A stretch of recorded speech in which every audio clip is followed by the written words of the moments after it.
សំដីមិនទៀងចិត្តលៀងប្រែប្រួលដូចចុងស្រលជ្រួលរៀបរំសប្បាយហើយឡើងផាត់ចុងតាមតែព្រះពីរាយមាឆើតឆាយគ្មានស្ដាយសត្វជាក់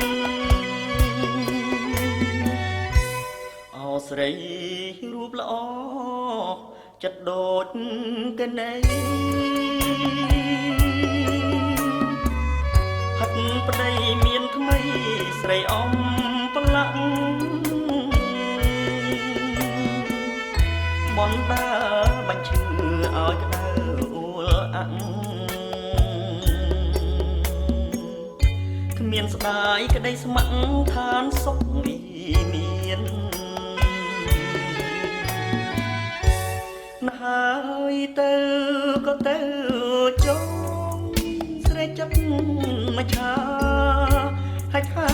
គង់ពីក្នុងសំណាញ់ព្រៀនសប្បាយអស់ចិត្តគេនឹងរុញច្រានប្រែប្រានអាស្រូវអាសោជួជាតិ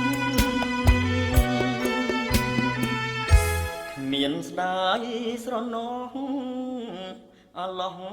ពន់ល្អ